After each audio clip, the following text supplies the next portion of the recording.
तो देखो chapter number 2 की अगर हम बात करें इंडियन इकोनॉमी 1950 टू 1990, तो सबसे पहले अगर की पॉइंट्स की अगर हम बात करेंगे तो इंडिपेंडेंस से पहले हम इंडियन इकोनॉमी के बारे में पढ़ चुके हैं कि जो इंडियन इकोनॉमी है वो स्टैग्नेंट थी नेचर में, यानी काफ़ी स्लो बोल सकते हैं, धीमा बोल सकते हैं कि इंडियन इकोनॉमी ऑलमोस्ट डेवलप नहीं हो पाई।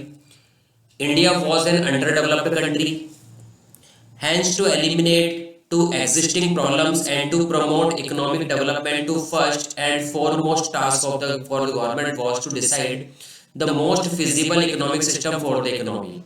यानी अब अगर हम बात करें तो ब्रिटिश गवर्नमेंट का मेन रोल क्या था कि जो इंडिया की जो एग्जिस्टिंग प्रॉब्लम्स हैं, ठीक है, उनको तो छोड़ दिया जाए, उनको एलिमिनेट कर दिया जाए, लेकिन जो उनके लिए फिजिबल है, जो ब्रिटिश गवर्नमेंट के लिए जो मोस्ट बेनिफिशियल है, वो सिस्टम हमारी इकोनॉमी में लेकर आया जाए।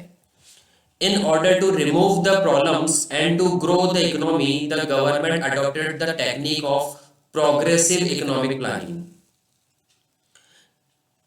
सबसे पहले उन्होंने क्या किया, गवर्नमेंट क्या किया, वो टेक्निक अडॉप्ट की जिससे उनकी प्रोग्रेसिव हो, यानी खुद ब्रिटिश गवर्नमेंट की प्रोग्रेस होनी चाहिए, इंडियन इकोनॉमी पर कोई ध्यान नहीं था। Indian government with the prime minister as a chairman formed the planning commission which is known as Niti Aayog on March 50 and adopted 5-year plans for the development for the country। After independence एक planning commission बनाया गया जो कि बाद में नीति आयोग में convert हो गया। ये 2014-15 से क्या हो गया था, ये नीति आयोग में कन्वर्ट हो गया, ठीक है। तो पहले जो प्लानिंग कमीशन था फिर उसने क्या किया, 5-year प्लान बनाना शुरू किए जो कि हमारी जो कंट्री की इकोनॉमी है उसको बूस्ट कर किया जा सके। अब इकोनॉमिक प्रॉब्लम्स की अगर अपन बात करें तो ये माइक्रो वाली प्रॉब्लम्स है जो हर किसी ने पढ़ी हुई होती है, ये वाली central problem of the economy. तो इकोनॉमी की मेन प्रॉब्लम क्या है, it is problem which every economy has to face in the path of its development. सबसे पहले बेसिक रीजंस की अगर हम बात करें तो अनलिमिटेड वांट्स होती है, human wants are unlimited. Limited sources होते हैं, हमारे जो रिसोर्सेज हैं वो स्केयर्स हैं, कम हैं, और जो रिसोर्सेज कम हैं उनके ऑल्टरनेटिव यूजेस भी हैं। तो ये बेसिक प्रॉब्लम्स हैं। तो unlimited wants, human wants are unlimited regardless to the nature of available resources. If one of his want gets satisfied then another wants crop up. For example, if a teenager wants a mobile phone for convenience, and if his parents provided him so, then his wants doesn't restrict. After that, one of his new wants come upon, such as regular recharge, new bike, new laptop, etc। मतलब अगर मान लीजिए अगर एक want है, mobile phone की want है, वो फुलफिल हो गई तो वो लास्ट वांट नहीं होगी, उसके बाद न्यू वांट्स जो होती है वो आती जाएगी, कभी मोबाइल भी, इसके बाद लैपटॉप चाहिए, बाइक चाहिए।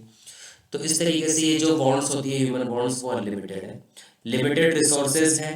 इन order to fulfil unlimited wants of human, the resources are limited, that is the resource are scarce in relation to our wants, so we should get best out of what we have. ठीक है, हमारे जो resources हैं वो होने को तो scarce है, तो हमें क्या करना होता है, हमें हमारी वांट्स के अकॉर्डिंग जो सबसे बेस्ट होता है उस रिसोर्स को चूज करना होता है।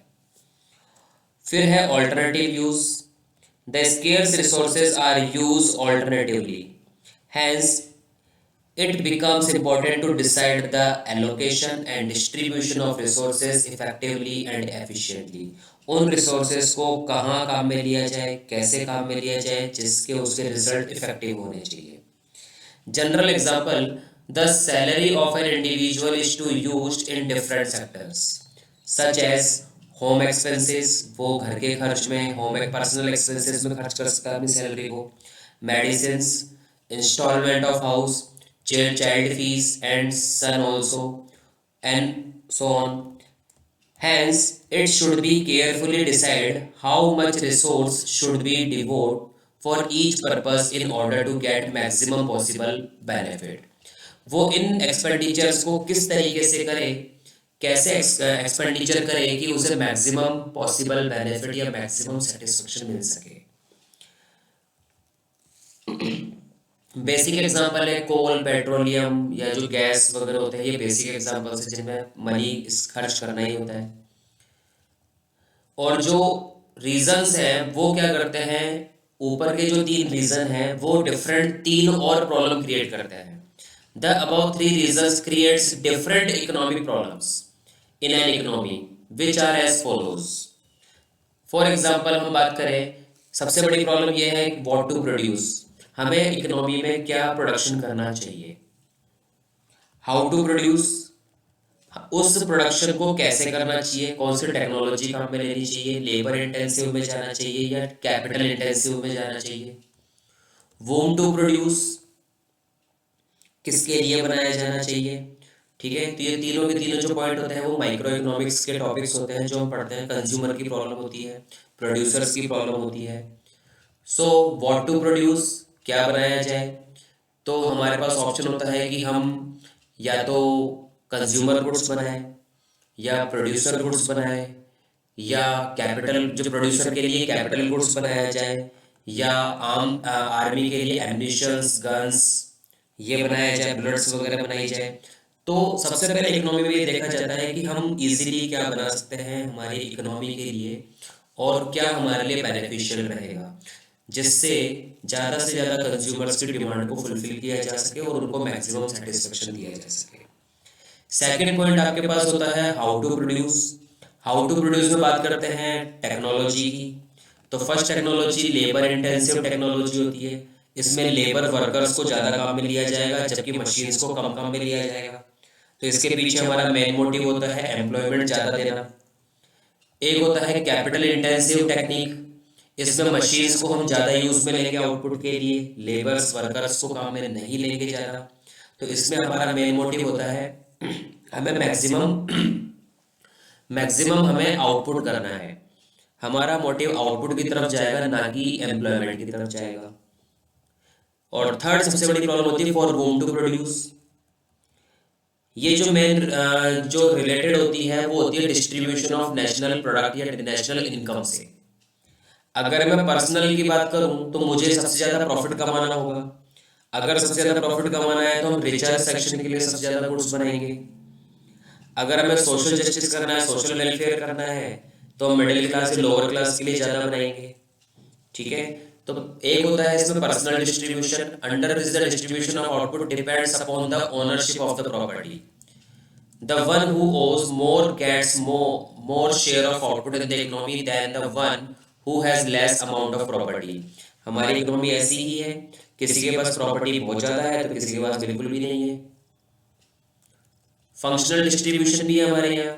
इन personal distribution the total output of the country will be distributed among all the individuals in the country according to their share of ownership. उनकी ओनरशिप के हिसाब से उनमें वो शेयरिंग किया गया है कंट्री की प्रॉपर्टी का। Whereas in functional distribution the total output is distributed between the factors of production। जबकि फंक्शनल डिस्ट्रीब्यूशन में हम टोटल आउटपुट को क्या करते हैं, फैक्टर ऑफ प्रोडक्शन के हिसाब से बांटते हैं। जैसे land will be paid by the rent, अगर आपके पास लैंड है तो आपको रेंट मिल जाएगा। लेबर है तो वेजेस मिल जाएगा। कैपिटल है तो उसका इंटरेस्ट आपको मिलेगा। और अगर ऑर्गेनाइजर है यानी कि एंटरप्रेन्योरशिप है तो आपको प्रॉफिट पेड किया जाएगा। These are the factor of productions। इसके बाद हम अगर बेसिक बात करें तो मार्केट इकोनॉमी की भी बात करते हैं और एक मिक्स इकोनॉमी और एक सेंट्रल प्लान इकोनॉमी की भी बात करते हैं हम। ठीक है, तो यहाँ पर अगर मार्केट इकोनॉमी की अगर बात की जाए तो मार्केट इकोनॉमी जो होती है उसमें प्राइवेट कैपिटलिस्ट होता है, जो बिजनेसमैन होता है, जो गुड्स एंड सर्विसेज को प्रोड्यूस करेंगे। बेसिकली इनका जो मेन मोटिव होता है वो प्रॉफिट मेकिंग होता है। यानी अगर ऐसी कोई मार्केट है जहाँ पर केवल मार्केट इकोनॉमी चल रहा है, ऐसी कोई भी इकोनॉमी है उसमें केवल बिजनेसमैन होंगे, गवर्नमेंट का कोई इंटरफेयर नहीं होगा। मेन मोटिव इनका होगा कि ये गुड्स एंड सर्विसेज को क्या करें, प्रोड्यूस करें और ज़्यादा से ज़्यादा प्रॉफिट अर्न करें। Mixed economy. मिक्स्ड इकोनॉमी से पहले अपन देखते हैं centrally planned economy. Centrally planned economy की अगर अपन बात करें तो ये गवर्नमेंट के अंडरटेकिंग होती है, made by central government of the country, जिसके पीछे मेन रीजन होता है सोशल वेलफेयर। इसमें प्रॉफिट अर्निंग नहीं होगा, इसमें पुअर सेक्शन जो बीपीएल वाले सेक्शंस होते हैं उनके लिए ज़्यादा वर्क किया जाएगा और सोशल वेलफेयर पे ज़्यादा फोकस किया जाएगा। लेकिन जो मिक्स्ड इकोनॉमी होगी ये आप जानते ही होंगे, ये पब्लिक सेक्टर और प्राइवेट सेक्टर दोनों का मिक्स होता है। ठीक है, कुछ एरियाज ऐसे हैं जहां पर हमें सोशल वेलफेयर करना ही होगा, वहां पर सेंट्रली प्लान्ड इकोनॉमी वर्क करेगी, गवर्नमेंट का मेन रोल रहेगा। और जहां गवर्नमेंट को लगता है कि वहाँ ओपन कर देना चाहिए, वहां पर बिजनेसमैन को ओपन किया हुआ है कि वो अपना मैक्सिमम प्रॉफिट अर्न कर सकते हैं। वहां पर गवर्नमेंट इंटरफेयर नहीं करती है, बस उनसे वहां पर टैक्स चार्ज करती है। इकोनॉमिक प्लानिंग की अगर बात करें, according to the planning commission of India, economic planning refers to the utilisation of countries resources in different development activities in accordance to the national priorities. Economic planning क्या होती है? Economic planning का main काम है हमारी country के जो भी रिसोर्सेज हैं जो डिफरेंट डिफरेंट डेवलपमेंट एक्टिविटीज में लगे हुए हैं वो नेशनल प्रायोरिटीज के हिसाब से लगाए जाएंगे। जहां पर ज़्यादा प्रायोरिटी होगी वहां पर कंट्री के रिसोर्सेज को ज़्यादा यूटिलाइज किया जाएगा, तो उस प्रायोरिटी के हिसाब से ही उनको डिस्ट्रीब्यूशन किया जाएगा। अब अगर बात की जाए प्लानिंग जो कमीशन था उसके मेन गोल क्या थे, तो प्लानिंग कमीशन ने जो भी गोल बनाया वो 5 ईयर प्लान के हिसाब से बनाया गया है। ठीक है, तो the planning commission of India has adopted 5 year plans strategy for the development of the current economy.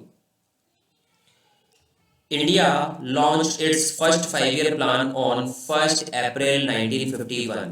51-52 में ही क्या हुए थे, फर्स्ट इलेक्शंस हुए थे।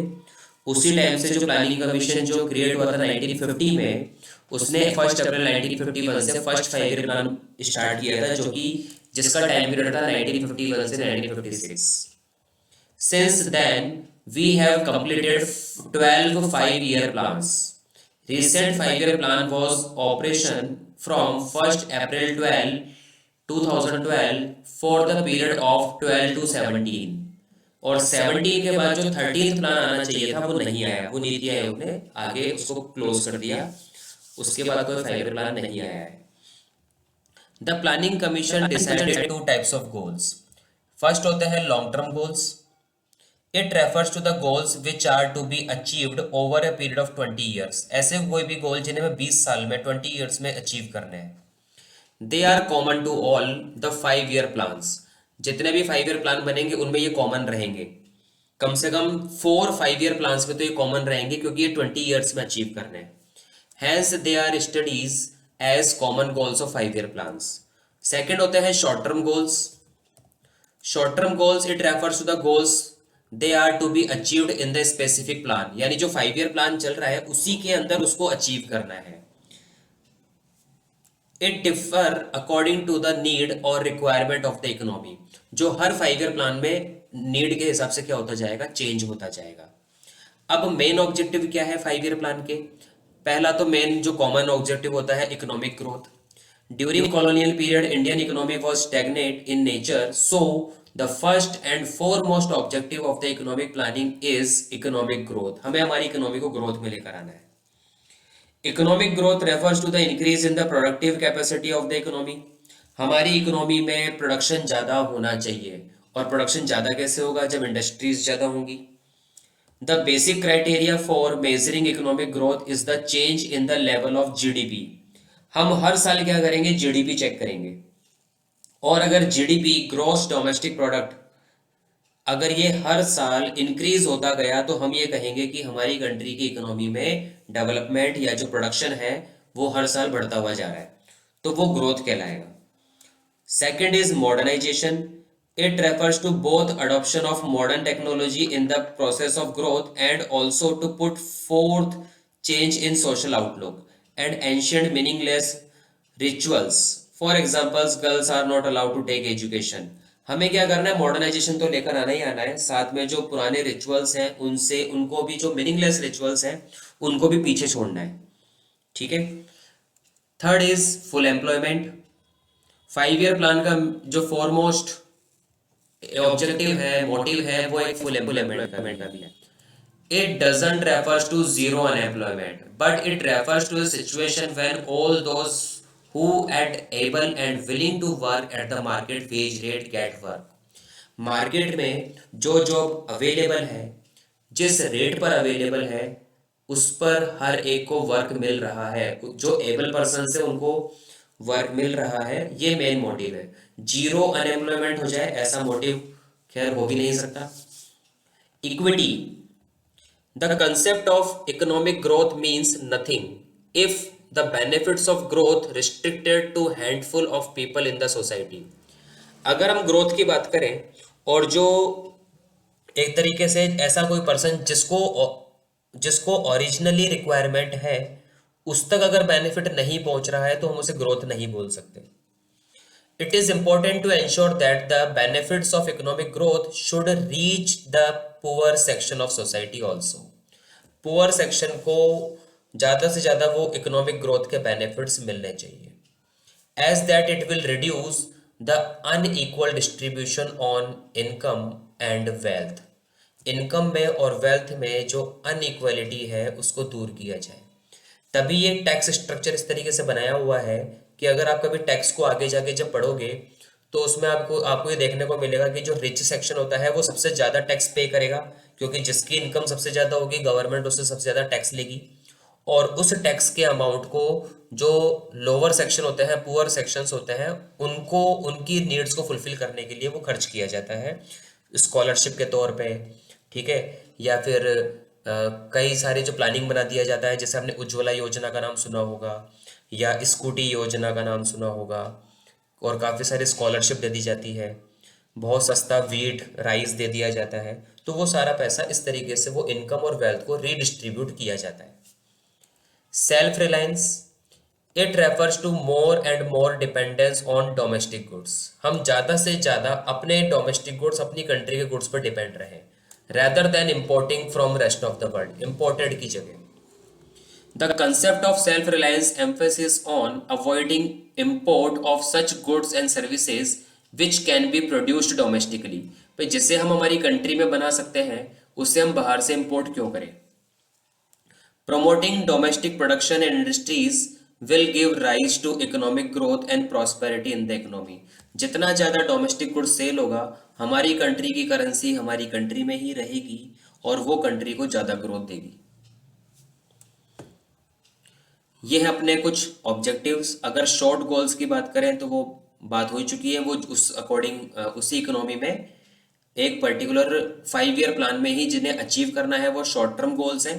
ये कुछ मेन शॉर्ट टर्म गोल हैं जो छोटे छोटे पॉइंट्स में अपन ने दिखाए हुए हैं। पहला वाला जो प्लान था 1951 से 1956, इसका मेन ऑब्जेक्टिव था increase in agricultural production, equitable distribution of production, income and wealth. सबसे पहली बात एग्रीकल्चर प्रोडक्शन इंक्रीज होना चाहिए और जो इनकम का और वेल्थ का और प्रोडक्शन का जो डिस्ट्रीब्यूशन है वो इक्वल लेवल पे होना चाहिए। सेकंड प्लान जो था वो 1956 से 61 पे था। इसका मेन ऑब्जेक्टिव था इंडस्ट्रियल प्रोडक्शन डेवलपमेंट को इंक्रीज करना, जो हैवी इंडस्ट्रीज होंगी, बड़ी बड़ी इंडस्ट्रीज होंगी, उनको डेवलप करना। फिर सेवंथ मेन प्लान रहा जो 1985 से 1990 के बीच में था, जनरेशन ऑफ एम्प्लॉयमेंट अपॉर्चुनिटी। करीब करीब आप ये मान सकते हो इंदिरा गांधी जी के जाने के बाद और राजीव गांधी के पीएम बनने के बाद तो सबसे ज़्यादा इनका जो एम्प्लॉयमेंट पे था वो इन्हीं का था, राजीव गांधी का। Generation of employment opportunity, increase in agriculture productivity. और 11th प्लान जो था 2007 से लेकर 2012, growth and poverty reduction, generation of high quality of job, protection of environment, improving quality of education and public health services. Poverty के ऊपर था, employment पे था, एजुकेशन पे और हेल्थ सर्विसेज पे। ये था 11th 5 ईयर प्लान का मेन मोटिव। इसके बाद अगर बात करें तो हमारे इंडियन इकोनॉमी में क्या क्या इंपॉर्टेंस है एग्रीकल्चर की, तो ये तो हम देख ही चुके हैं कि एग्रीकल्चर में इंडिया की जो 72% पॉपुलेशन थी वो वर्किंग कंडीशन में थी उस समय। इसके इंपॉर्टेंस क्या क्या है। इंपॉर्टेंस की बात करें तो सबसे पहले contribution to GDP. Agriculture sector contributes a significant share in the GDP of the economy. However, at a time passes, the contribution of agriculture in GDP declines, in spite that agriculture plays a dominant role in the economy GDP, that is 15% in 2014-15. Agriculture sector क्या है? अब देखो 72% जो people है वो agriculture में लगे हुए हैं, तो ऑब्वियस बात है जीडीपी का बहुत बड़ा हिस्सा एग्रीकल्चर का भी होगा। 2014-15 का अगर आप डेटा देखोगे तो एग्रीकल्चर का 15% रोल रहा है। Supply of good food grains, India is one of those country which is self sufficient in food grains. हमारे यहाँ तो इतना फूड ग्रेन पैदा होता है कि अगर 1 साल का फूड ग्रेन बचा लिया जाए तो अगले 4 साल तक खाया जा सकता है। Indian agriculture sector is capable enough to meet almost entire food requirement of the population. Source of employment, as stated earlier, India is an agriculture based economy, so the main source of employment for the population comes from agriculture sector. और जब इतना बड़ा sector है तो employment का source भी बनेगा। Agriculture sector में अराउंड एम्प्लॉयमेंट भी काफ़ी निकलता है। अगर 2013 का सर्वे देखा जाए तो 47% of working population is engage in the agriculture sector. 47, almost half population जो है वो एग्रीकल्चर सेक्टर में इन्वॉल्व है। सप्लाई ऑफ रॉ मटेरियल, अब जैसे अगर हम इंडस्ट्रीज की बात करें तो इंडस्ट्री कोई भी हो उसे रॉ मटेरियल तो चाहिएगा, और वो रॉ मटेरियल देगी एग्रीकल्चर।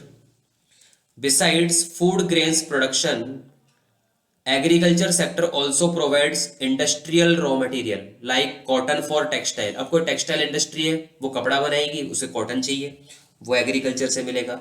सीड्स फॉर ऑयल, किसी को भी ऑयल बनाना है, सीड्स चाहिए, एग्रीकल्चर से मिलेगा। Sugar cane for sugar mills. Share of export, due to the prime exporter of raw material, जो कि ब्रिटिश में भी था, ब्रिटिश इंडिया जो था वो सबसे बड़ा रॉ मटेरियल का एक्सपोर्टर रहा है, ब्रिटेन को ही देता था सबसे ज्यादा। Agriculture sector plays an important role as a earner of foreign exchange through export of commodities like tea, cotton, jute, coffee etcetera. ये जो भी प्रोड्यूस होता है हम क्या करते हैं, रेस्ट ऑफ द वर्ल्ड में, अदर कंट्रीज में क्या करते हैं, उनको सेल करते हैं, एक्सपोर्ट करते हैं, और फॉरेन एक्सचेंज हम रिसीव करते हैं। ठीक है, तो ये भी एक बहुत बड़ा इंपॉर्टेंस है एग्रीकल्चर का। Source of revenue, the government generates revenue from agriculture sector. Government को भी इनकम होती है थ्रू लैंड रेवेन्यू। ठीक है, लैंड रेवेन्यू भी मिलेगा, और अदर टैक्सेस भी मिलता है जो कमोडिटी प्रोड्यूस करने पर गवर्नमेंट लेती है। Market for industrial sector, due to higher dependence of population on agriculture, the demand for industrial product used in agriculture is also high। ठीक है, अब जैसे मान लो एग्रीकल्चर तो चाहिए ही चाहिए, क्योंकि इंडस्ट्रीज को सारा रॉ मटेरियल एग्रीकल्चर से चाहिए। तो एग्रीकल्चर की क्या रिक्वायरमेंट है? एग्रीकल्चर की रिक्वायरमेंट है फर्टिलाइजर्स, ट्रैक्टर्स, पेस्टिसाइड्स, इंसेक्टिसाइड्स। ये जो सारी चीजें होती है ये हमें एग्रीकल्चर सेक्टर को प्रोवाइड करवानी होती है। तो ये भी एक तरीके से इंडस्ट्रियल सेक्टर प्रोवाइड करवाता है एग्रीकल्चर को। ये है कुछ इंपॉर्टेंस। अब अगर इंडियन एग्रीकल्चर के प्रॉब्लम्स की अगर हम बात करें तो सबसे पहली बात, सबसे बड़ी प्रॉब्लम है लैक ऑफ इरिगेशन फैसिलिटी। जिसको पानी देना है, सिंचाई वगैरह की अगर हम बात करें तो ये कॉलोनियल रूल में भी काफी प्रॉब्लम था और बाद में भी काफी प्रॉब्लम रहा। The first and foremost problem of Indian agriculture is the lack of irrigation facility. Farming in India was heavily dependent on rainfall. हम सबसे ज्यादा डिपेंड रेनफॉल पे करते हैं, जो कि सबसे ज्यादा अनसर्टेन है। ठीक है, the criteria of rainfall decide the condition of crops. अगर हैवी रेनफॉल हुआ, गुड हार्वेस्ट हुआ, तो हमारी क्रॉप अच्छी होगी, अदरवाइज लॉस हो जाएगा। Small and scattered holdings, the backwardness of farming is mainly due to small holding of lands. हमारे जो फार्मर्स हैं, ठीक है, हमारे जो फार्मर्स हैं उनके पास जो लैंड होल्डिंग्स है वो काफी छोटी छोटी है। Small farmer won't be able to adopt modern technology. वो मॉडर्न टेक्नोलॉजी अडॉप्ट नहीं कर पाते हैं। ठीक है, जिससे क्या होता है, वो प्रोडक्टिविटी को इंक्रीज नहीं कर सकते। Deficiency of institutional finance. Institutional finance refers to the arrangement of finance by registered banks or any other financial institution. During that period, farmers are dependent upon non-institutional source of finance, सबसे बड़ी बात यह है कि जो institutional finance है, उनको जो लोन चाहिए वो उसके लिए बैंक्स की कमी है। ठीक है, खैर आज तो है, उस समय 1950 से अगर 1990 की बात करें तो काफी उस समय लोग इतने रिसोर्स नहीं थे। तो ये नॉन इंस्टीट्यूशनल सोर्स जैसे जमींदार हो गया, मनी लेंडर्स हो गए, महाजन्स हो गए, इनके ऊपर ज्यादा डिपेंड करते थे ये। तो उससे क्या होता था, इनको ज्यादा लॉस होता था, इनको हाई रेट पे इंटरेस्ट पे करना होता था, कई बार इनकी जो जमीन है, जो लैंड है, वो भी उन पे कब्जा कर लिया जाता था। ठीक है, next is conventional outlook. Despite innovative farming technique, Indian farmers still relief on traditional method of farming. Moreover, Indian farmers continues to consider farming more as means of subsistence and less as business venture. तो वो क्या करते हैं, पुरानी technique से एक minute, पुरानी technique से क्या करते थे, वो फार्मिंग करते हैं। ठीक है, और वो ज़्यादा अपने मतलब एक तरीके से अपनी जो भी क्रॉप होती है, जो भी प्रोडक्शन होता है, उसको वो बिजनेस में कन्वर्ट नहीं कर पाते, उसका वो बिजनेस नहीं कर पाते, वो केवल एक तरीके से जो ट्रेडिशनल फार्मिंग है वो चलता आ रहा है उनका। Lack of organised marketing system. जितने भी छोटे छोटे फार्मर्स हैं वो अपने आउटपुट को लोकल मार्केट में पहली बात तो सेल कर ही नहीं पाते, और अगर वो सेल कर भी देते हैं तो उनको उतना प्राइस नहीं मिलता जितना उनको मिलना चाहिए, क्योंकि उनके लिए ऑर्गेनाइज मार्केट ही नहीं था उस समय। तो यहाँ पर सबसे पहली बात ये रिस्ट्रिक्टेड थे कि ये सेल कर ही नहीं सकते अपने आउटपुट को मार्केट में, ये या तो महाजन को देंगे, मनी लेंडर्स को देंगे कम प्राइस पे। तो सबसे ज़्यादा एक्सप्लॉयटेशन इनका यहाँ होता था। अगर अभी आपने नाम अभी एक सुना हो एमएसपी का, मिनिमम सपोर्ट प्राइस, ये गवर्नमेंट ने स्टार्ट किया है कि हर एक फार्मर को अपनी क्रॉप के लिए एक मिनिमम प्राइस तो मिलेगा ही मिलेगा। लेकिन 1950 या इंडिपेंडेंस से पहले या उसके बाद की भी बात की जाए तो ये काफ़ी प्रॉब्लम रही है।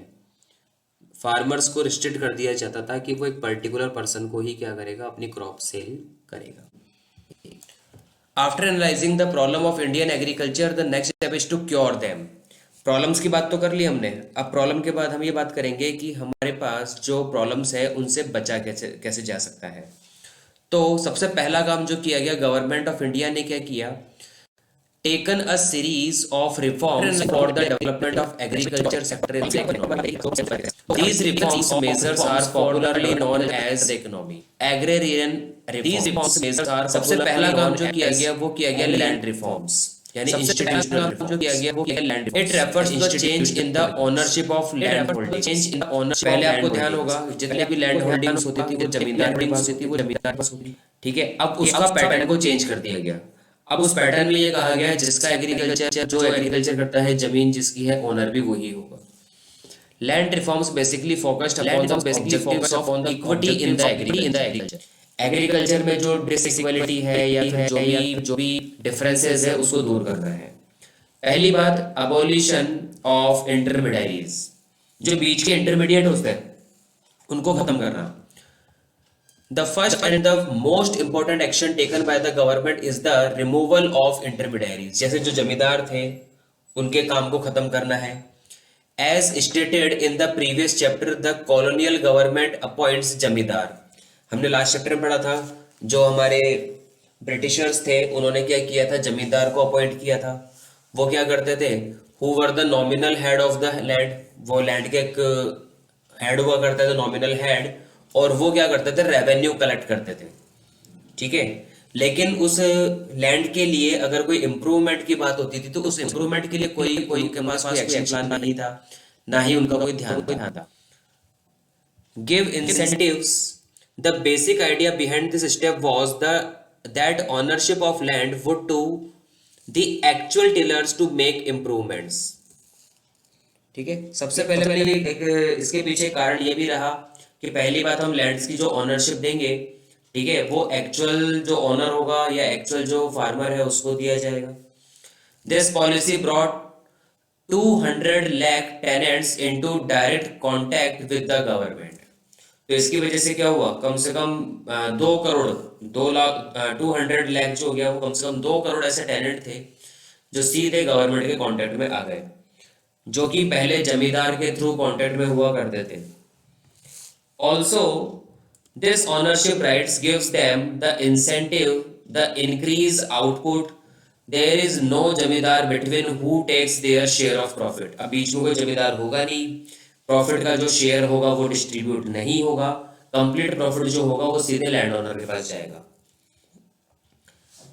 सीलिंग ऑन लैंड होल्डिंग्स यानी land ceilings, it refers to fixing the maximum amount of land which could be owned by the individual. एक इंडिविजुअल कितनी लैंड ओनरशिप में ले सकता है उसकी भी साइज फिक्स की गई। In order to promote equity in the agriculture sector, कारण वही है, सबके पास इक्वल लैंड होना चाहिए, इक्वल कैपेसिटी होनी चाहिए। The government specified the maximum limit of land that any individual can hold, और उन्होंने ये भी फिक्स कर दिया कि एक अकेला पर्सन, एक इंडिविजुअल मैक्सिमम कितनी जो कितने स्क्वायर यार्ड का, कितने स्क्वायर मीटर का जो लैंड होगा वो होल्ड कर सकता है। Any excess land beyond the limit, अगर उस लिमिट से ऊपर अगर कोई भी होता है, would be taken over by the government and will be allotted to the landless cultivators।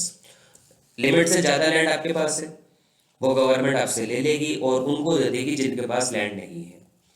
Consolidation of holdings, it refers to the practice to allot land to the farmers at one place as a replacement for his scattered holding here and there। पहले हमने पढ़ा था कि farmers के पास सबसे बड़ी problem यह है कि उनका एक लैंड का जो टुकड़ा है वो कहीं है, दूसरा टुकड़ा कहीं है, तीसरा कहाँ पर है।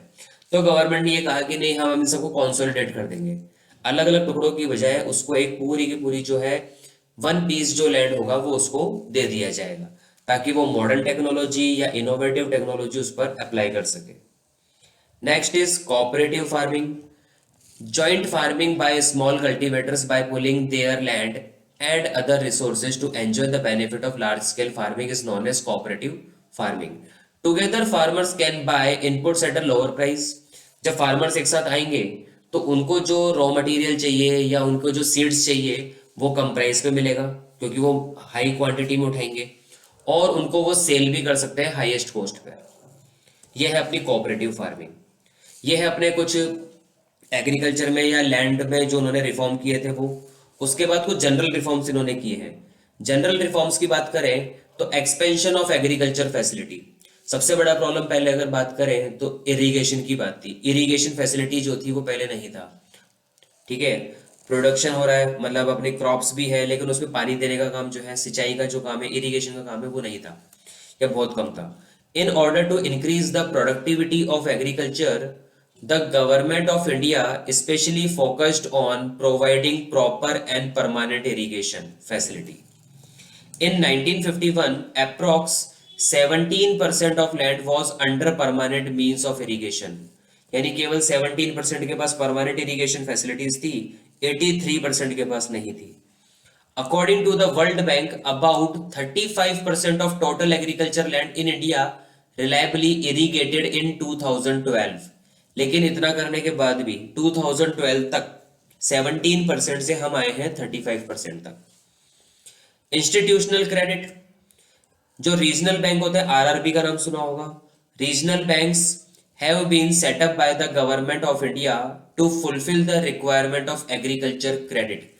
किसी भी फार्मर को एग्रीकल्चर के पर्पज से कोई भी लोन की रिक्वायरमेंट है, फाइनेंस की रिक्वायरमेंट है, तो ये जो रीजनल रूरल बैंक्स होते थे ये उनको प्रोवाइड करवाते थे। A national bank for agriculture and rural development is NABARD. NABARD has been set up as the apex institution in the field of rural credit in 1982। NABARD का नाम आपने सुना ही होगा, national bank for agriculture and rural development, ठीक है। ये जैसे हमारे कॉमर्शियल बैंक्स होते हैं, एसबीआई हो गया, पीएनबी हो गया, एक्सिस बैंक, आईसीआईसीआई बैंक, जो गवर्नमेंट प्राइवेट बैंक्स होते हैं, इनके ऊपर जो हेड बैंक होता है, एपेक्स बैंक होता है, वो रिजर्व बैंक ऑफ इंडिया। वैसे ही एग्रीकल्चर सेक्टर में अगर एग्रीकल्चर के पर्पज से अगर क्रेडिट देना है तो जितने भी आरआरबी होंगे, रीजनल रूरल बैंक्स होंगे, उनके ऊपर हेड जो होगा या उनका जो एपेक्स बैंक होगा वो है अपना नाबार्ड। फिर एक बनाया गया सपोर्ट प्राइस पॉलिसी, एमएसपी का नाम सुना होगा। अभी कुछ टाइम पहले जैसे दिल्ली पे जो दिल्ली रोड में जो है वो काफी सारे फार्मर्स ने स्ट्राइक किया था, ठीक है। तो उस स्ट्राइक का भी मेन मोटिव ये था एमएसपी, मिनिमम सपोर्ट प्राइस, और एक ये भी था गवर्नमेंट ने क्या किया था, मिडिल मैन्स को हटाया था, तो वो भी उनका इशू था। तो एक सपोर्ट प्राइस पॉलिसी लाई गई जो पहले नहीं थी। According to this policy government क्या करेगी, गवर्नमेंट अश्योर करेगी कि इतना मिनिमम सपोर्ट प्राइस तो हम फार्मर्स को देंगे फॉर देयर एक्सेस आउटपुट। उन फार्मर्स को अपने सेल्फ कंजम्पशन के लिए रखना है वो रख लेंगे, उनको पर्सनली कहीं सेल करना है वो सेल कर दो, उसके बाद अगर कोई एक्सेस आउटपुट बचता है तो वो आप गवर्नमेंट को सेल कर दो। वरना पहले क्या होता था, वो सेल नहीं हो पाता था और कंप्लीट वो वेस्ट जाता था। अब गवर्नमेंट ने ये कहा कि जो भी आपका एक्सेस आउटपुट होगा वो हम आपसे परचेस करेंगे और उसका भी एक मिनिमम प्राइस फिक्स कर दिया जाएगा। अगर उस प्राइस से कम अगर कोई आपको दे रहा है, आपको कोई प्राइस उससे कम दे रहा है, तो आप हमें सेल करो, हम आपको मिनिमम अमाउंट देंगे ही देंगे। और हमारी प्राइस से ऊपर अगर आपको कोई पे कर रहा है तो आप पहले उनको सेल करो। तो ये कंप्लीटली जो बेनिफिट है वो फार्मर के लिए। फार्मर को जहां अच्छा प्राइस मिलेगा वो वहां दे सकता है, अगर मार्केट में उसे अच्छा प्राइस नहीं मिलता है तो वो गवर्नमेंट को सेल कर सकता है। The farmers are free to sell their products in the market at prevailing rate, but in case the market rate is lower, अगर मार्केट रेट कम हो जाता है, देन द एमएसपी जो मिनिमम सपोर्ट प्राइस है गवर्नमेंट का, government उससे purchase कर लेगी, वो गवर्नमेंट को सेल कर सकता है। Regulated market and cooperative market societies. A regulated market and controlled market is a system where the government control the forces of demand and supply. अब कई बार क्या होता है मार्केट में, कभी डिमांड हाई हो जाती है, सप्लाई कम हो जाती है, या कभी कभी सप्लाई ज़्यादा हो जाएगी और डिमांड कम हो जाएगी। ये दोनों ही सिचुएशन हमारी इंडियन इकोनॉमी के लिए गलत है। अगर डिमांड ज़्यादा हो जाती है, सप्लाई कम है, तो प्रोडक्ट्स महंगे हो जाएंगे, इन्फ्लेशन हाई होगा। उल्टा होता है, अगर सप्लाई ज़्यादा हो गया, डिमांड कम हो गया, तो सप्लाई जो प्रोडक्शन ज़्यादा है उसको सेल करने के लिए प्राइस को कम करना पड़ता है, डिफ्लेशन का केस आ जाता है, ये भी गलत है। तो इस केस में गवर्नमेंट क्या करती है, उसको कंट्रोल करके चलती है, उसको रेगुलेट करती है। Such as who is allowed to enter and what price may be charge. तो गवर्नमेंट बीच में आके उस प्राइस को, उस क्वांटिटी को डिसाइड कर देगी। They are set up by the government with the objective of offering a standardized price to the farmers. अब फार्मर्स को लॉस नहीं होना चाहिए, तो गवर्नमेंट ने बीच में रेगुलेशन लगा दिया कि डिमांड अगर ज़्यादा है तो प्राइस ज़्यादा नहीं जाएगी, या फिर अगर सप्लाई बहुत ज़्यादा है तो प्राइस कम नहीं होगी, एमएसपी तक तो रहेगी। And protect them against the exploitation of middle man, क्योंकि इन्फ्लेशन हो या डिफ्लेशन हो, दोनों का मेन सबसे ज्यादा बेनिफिट अगर कोई उठाता है तो मिडिल मैन उठाता है। Cooperative marketing societies are also established to increase the bargaining power of farmers in the market. पहले फार्मर्स के पास कोई बार्गेनिंग पावर नहीं था, वो अपने प्रोडक्ट्स को जमींदार को देगा या फिर उसका जो मिडिल मैन फिक्स है वो उसी को देगा। अब इन सब पॉलिसीज के बाद फार्मर फ्री है, वो जहां चाहे वहां अपने आउटपुट को ग्रेड भी करवा सकता है और जहां चाहे वो उसको सेल भी कर सकता है, और वो अपनी प्राइस भी रख सकता है, दैट मीन्स वो बार्गेनिंग भी कर सकता है। उसके बाद जो रिफॉर्म आया वो है green revolution, green reform. Green revolution refers to the sudden and spectacular increase in the agriculture productivity due to the use of high yield variety seeds. After independence, although around 72% of population was engaged in the agriculture sector, but the level of productivity was very low. हमने ये पढ़ाई है, 72% लोग agriculture करते हैं लेकिन productivity कुछ भी नहीं है। The government initiated many technological measures. This continues an intensive effort break a stagnancy in the agriculture sector. और जो एग्रीकल्चर सेक्टर बहुत स्लो चल रहा था, स्टैग्नेंट चल रहा था, उसमें कुछ स्पीड आया और उसे कहा गया ग्रीन रिवॉल्यूशन। ग्रीन रिवॉल्यूशन में क्या क्या यूज हुआ, use of high yielding variety of seeds, ऐसे सीड्स का यूज किया गया जो बहुत ज्यादा प्रोडक्शन देते हैं। केमिकल फर्टिलाइजर्स का यूज किया गया, हालांकि इसका जो हेल्थ इफेक्ट है वो नेगेटिव रहा, लेकिन प्रोडक्शन पर्पस के लिए बहुत हाई थे ये। Use of pesticide for crop production, ताकि वो जो क्रॉप्स है वो जल्दी खराब ना हो। साइंटिफिक क्रॉप रोटेशंस, और मॉडर्नाइज्ड मीन ऑफ कल्टीवेशन, जो भी एग्रीकल्चर टेक्निक होगी वो मॉडर्न टेक्निक से की जाएगी। इससे अचीवमेंट क्या क्या हुआ? अचीवमेंट की अगर बात करें तो increase in production, that is 1 tonne equals, जो 1 किलोग्राम 1000 किलोग्राम है। The basic and the fundamental achievement of green revolution is a massive increase in the production and productivity of food grain in the economy. increase it increased from 82 million ton in 1960 to 61, जो 1960-61 में 82 million ton production होता था वो increase होके 176 million ton हो गया 1990-91 में, almost double से भी ज्यादा। तो अगर प्रोडक्शन इंक्रीज होगा तो इनकम भी इंक्रीज होगी, इनकम इंक्रीज होगा तो नेशनल इनकम भी इंक्रीज होगा।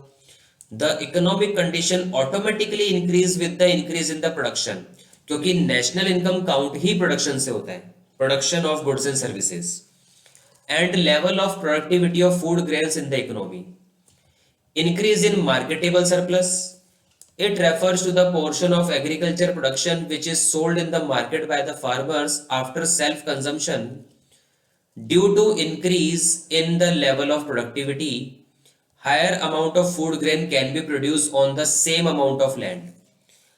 ग्रीन रिवॉल्यूशन का एक फायदा ये भी रहा, उनकी जो लैंड की जो साइज थी वो बिल्कुल एग्रीकल्चर लैंड की साइज बिल्कुल फिक्स थी, जो पहले थी वो भी आज भी वही है, लेकिन पहले जो प्रोडक्शन होता था उससे डबल से भी ज्यादा प्रोडक्शन अब होने लग गया।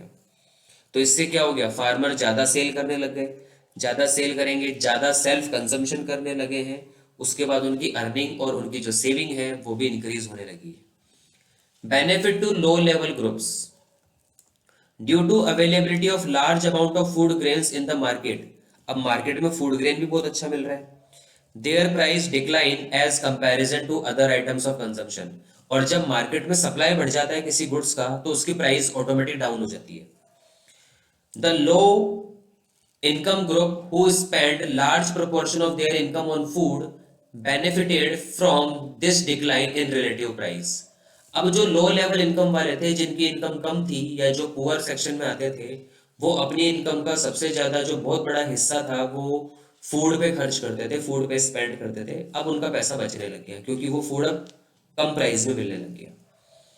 Change in farmers outlook, farmer का जो नजरिया है वो भी चेंज हुआ है। Due to increase in production and productivity, the outlook of farmers towards agriculture is now change. Farmer is no longer viewed as a source of subsistence, it is considered as commercial venture as well. जो पहले जो traditional method से वो काम करते थे वो उन्होंने छोड़ा और अब वो अपनी फार्मिंग को कॉमर्शियल लेवल पे यानी कि बिजनेस लेवल पर लेकर आए हैं। Buffer stock of food grains. This green revolution enabled the government to produce sufficient amount of food grain to build a stock which could be used in times of food shortage in the market. अब government के पास भी power है कि जितना भी food grain वो purchase करेंगे उसको वो कोल्ड स्टोरेज में रख सकते हैं, सेव रख सकते हैं, और जब मार्केट में शॉर्टेज होगी उस समय वो सप्लाई दे सकते हैं ताकि प्राइस कंट्रोल बना रहे। लेकिन कुछ ऐसे कारण भी रहे जिनकी वजह से ग्रीन रिवॉल्यूशन फेल हो गया, फेलियर भी है कुछ। Failure number 1, limited crops only. Sudden rise in output due to green revolution mainly restricted to the production of food grains only, जिसमें वीट और राइस मेन है, और किसी क्रॉप पर ध्यान नहीं दिया गया, और किसी क्रॉप पे जैसे पल्सेस हो गया, जूट हो गया, कॉटन हो गया, इन पर ज़्यादा ध्यान नहीं दिया गया, इनका प्रोडक्शन इंक्रीज नहीं हुआ। अनइवन बेनिफिट्स, सबको बेनिफिट नहीं मिला। The concept of using HIV seeds, जो हाई वेराइटी सीड्स थे, and modern technology comes with the huge investment, whereas the majority of farmers India are small. Farmer में छोटे farmer, India में छोटे farmer ज़्यादा है। The gains of green revolution mainly attracted towards big farmers only, जो बड़े farmers थे केवल उन्हीं को उसका बेनिफिट मिला। तो ये एक तरीके से अनइवन बेनिफिट था, इनइक्वालिटी थी between small and big farmers के बीच में। सॉइल डिग्रेडेशन, अब ज़्यादा पेस्टिसाइड्स यूज़ किया गया, केमिकल ज़्यादा यूज़ किया गया, इसके नेगेटिव इफेक्ट आए सॉइल के अंदर। तो सॉइल की जो प्रोडक्टिविटी होती है वो धीरे धीरे डाउन हो गई। Intensive use of pesticides and chemical fertiliser has negative effect on land. Production of wheat and rice require huge amount of water, क्योंकि राइस और अगर व्हीट की अगर आप कभी क्रॉप देखोगे तो राइस में तो क्या होता है, एनी टाइम पानी होना चाहिए, करीब 3 to 4 इंच वो हमेशा पानी के अंदर ही होने चाहिए, तो इतना पानी चाहिए होता है उनको। तो fertilisers and pesticides which results in alarming rate of ground water depletion and soil degradation. अब उसके अंदर केमिकल भी है, तो उस वाटर के थ्रू उस सॉइल के अंदर क्या जाएगा, केमिकल भी जाएगा और उससे सॉइल डिग्रेडेशन होगा। Uneven spread, the concept of green revolution is not spread over the whole country, only few states, केवल कुछ स्टेट्स ने इसको फॉलो किया, जैसे पंजाब है, हरियाणा है, तमिलनाडु, महाराष्ट्र है, इन्होंने ही मेन इसको फॉलो किया और किसी ने इसको फॉलो नहीं किया जाता। Made a great impact while the impact on other states was relatively significant, और बाकी अदर स्टेट्स में अगर बात की जाए तो वो कंपैरेटिवली उनका यूज वहां पे कम हुआ। ये है अपनी ग्रीन रिवॉल्यूशन की बात। नेक्स्ट और लास्ट अगर रिफॉर्म्स की बात की जाए तो वो है इंडस्ट्रियल रिफॉर्म। इंडस्ट्रियल रिफॉर्म्स की अगर बात करें, in the context of growth and the development of a country, industrial sector always play a dominant role, क्योंकि हमारी कंट्री की इकोनॉमी के लिए इंडस्ट्रियल सेक्टर का होना बहुत जरूरी है। सबसे ज़्यादा अर्निंग सोर्स जो देता है एग्रीकल्चर देता है, ठीक है, उसके बाद अगर कोई देता है तो वो इंडस्ट्रियल सेक्टर है। और एग्रीकल्चर प्रोडक्ट्स को फिनिश गुड्स में कन्वर्ट करने के लिए भी हमें कौन चाहिए, इंडस्ट्रीज चाहिए। In the economy like India, the growth of industrial sector is necessary for the economic and monetary prosperity of country. जब तक उस रॉ मटेरियल को इंडस्ट्रीज यूज करके फिनिश गुड्स में कन्वर्ट नहीं करेगी, वो कंजम्पशन के काम नहीं आएगा और वो एक्सपोर्ट भी नहीं होगा। तो इंडस्ट्रीज का रोल बहुत बड़ा है। इससे हमारी जो कंट्री की प्रॉस्पेरिटी है, मॉनेटरी प्रॉस्पेरिटी है, इकोनॉमिक कंडीशन है, नेशनल इनकम है, जीडीपी, इन सब में ग्रोथ होगी। Industrial sector provides more stable source of employment, और जितनी ज़्यादा इंडस्ट्रीज होंगी एम्प्लॉयमेंट के चांसेस उतने ज़्यादा होंगे। मॉडर्नाइजेशन प्रमोट होगा, नेशनल इनकम इंक्रीज होगी। Boost the growth potential of an economy, हमारी इकोनॉमी की जो ग्रोथ पोटेंशियल है, हम पहले 82 मिलियन कर रहे हैं टन, उसके बाद 172 मिलियन कर रहे हैं और उसके आगे भी हम कंटिन्यू इंक्रीज हो रहे हैं। तो ये ग्रोथ पोटेंशियल है, ये भी इंडस्ट्री की वजह से है, क्योंकि इंडस्ट्री से अगर डिमांड उठेगी तो एग्रीकल्चर सेक्टर को ज़्यादा काम करना पड़ेगा। Increase the amount of export, export increase होगा तो हमें फॉरेन एक्सचेंज ज़्यादा मिलेगा। Helps to modernise agriculture, agriculture में और नई टेक्निक लाने का हमें मौका मिलेगा। At the time of independence the industrial sector was in the immature stage, only few industries represent the whole sectors, so the government of India decided to put attention on the development of this sector. Role of public and or government sector, public sector बोल दो या government sector बोल दो एक ही बात है। The development of industrial sector or the process of industrialization cannot be left over solely in the hands of private enterprises, यानी government ने ये कहा कि हम पूरा का पूरा जो कंट्रोल है वो प्राइवेट एंटरप्रेन्योर्स को नहीं दे सकते। काफ़ी सारे प्रोसेस जो होंगे वो गवर्नमेंट अपने हाथ में रखेगी। Direct involvement of public sector is also necessary for the development. अब जैसे प्राइवेट इंडस्ट्रीज की बात करें तो उनके पास सबसे पहला जो कमी होगा, सबसे पहली जो प्रॉब्लम होगी वो होगी लैक ऑफ कैपिटल। उनके पास इतना पैसा नहीं होगा जो अपनी इंडस्ट्री को सेटअप कर सके। Helpful of private industries won't be able to arrange and invest capital up to the limit which is required for the development of whole economy. Hence, the involvement of the government sector becomes mandatory for the process of industrialization. अब government के पास तो जो पैसा है वो काफ़ी पैसा उसको इन्वेस्ट कर सकती है और उन्होंने काफ़ी पैसा इन्वेस्ट किया भी और इंडस्ट्रीज को सेटअप करना शुरू किया। Lack of incentives, at the time of independence, the market of India was not much big enough to encourage private businessmen to undertake huge investment. क्योंकि पहले क्या था कि पहले इतना मार्केट डेवलप नहीं था, तो लोगों की इतनी डिमांड भी नहीं थी, और जब डिमांड नहीं होती है तो कोई भी प्राइवेट पर्सन या प्राइवेट इंडिविजुअल अपनी इंडस्ट्री लगाने के बारे में नहीं सोचेगा। अगर इंडस्ट्री सेटअप होगी तो उसके लिए मार्केट में डिमांड का होना बहुत जरूरी है। Moreover, due to limited size of market, the demand for the industrial goods was very low, which restricts the industrialist to earn more. अब इंडस्ट्रियलिस्ट का अगर डिमांड नहीं है तो अर्निंग नहीं होगा, और विदाउट प्रॉफिट इंडस्ट्रियलिस्ट जो होगा उसमें इंटरेस्ट नहीं लेगा। सोशल जस्टिस, अब private industrialist always aim to maximise wealth. एक प्राइवेट पर्सन क्या करेगा, केवल अपने प्रॉफिट के बारे में सोचेगा, वो सोशल जस्टिस या सोशल वेलफेयर के बारे में ज़्यादा सोच के नहीं चलेगा। वो केवल ये देखेगा कि मुझे इकोनॉमी में एक मुझे अपॉर्चुनिटी मिले जिससे मैं ज़्यादा प्रॉफिट और ज़्यादा वेल्थ अर्न कर सकूं। ठीक है, तो एक कारण ये भी है जिसकी वजह से गवर्नमेंट जो है, गवर्नमेंट का इन्वॉल्वमेंट बहुत ज़्यादा है इसके अंदर। Development of infrastructure, due to huge investment and low profitability, investment बहुत ज़्यादा है और प्रॉफिटेबिलिटी के चांस बहुत कम है। Private sector does not undertake many infrastructure projects, so it became mandatory for the public sector to involve the process of industrial development. तो government को आगे आना पड़ा और इंडस्ट्रियल डेवलपमेंट करना पड़ा। इसके लिए इन्होंने एक पॉलिसी स्टार्ट की थी, industrial policy revolution 1956। According to the Industrial Policy 1956, Government of India increased the role of public sector in the industrial development of country। हमारी कंट्री में जितनी भी इंडस्ट्रीज थी उनमें सबसे ज़्यादा जो रोल था वो गवर्नमेंट का था, यानी पब्लिक इंडस्ट्रीज का था, जिनको PSUs कहा जाता है, पब्लिक सेक्टर अंडरटेकिंग्स। इस पॉलिसी के फीचर्स क्या क्या थे?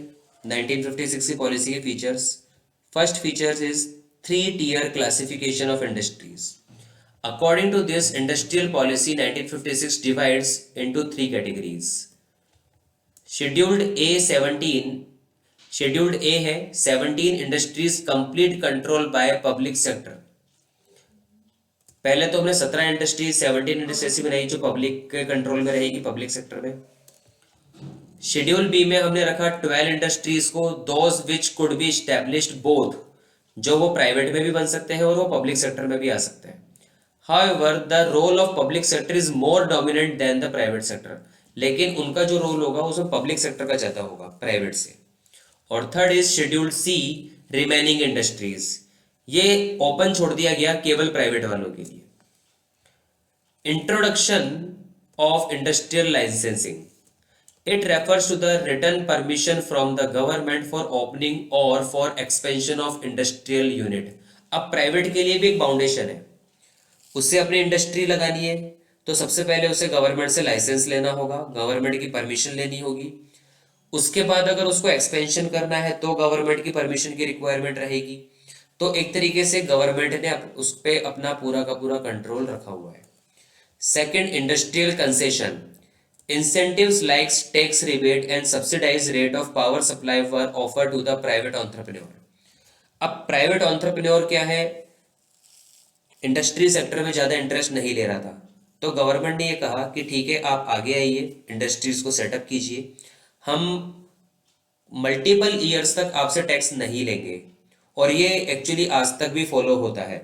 अगर कोई नई इंडस्ट्री होती है, जैसे सेज एरिया में होती है, स्पेशल इकोनॉमिक जोन में, तो करीब स्टार्टिंग के जो 10 ईयर्स होते हैं वो इंडस्ट्रीज टैक्स पे नहीं करती है, उनके लिए टैक्स फ्री है फर्स्ट 10 ईयर्स तक। किसी किसी इंडस्ट्री में 15 ईयर्स तक भी फ्री है।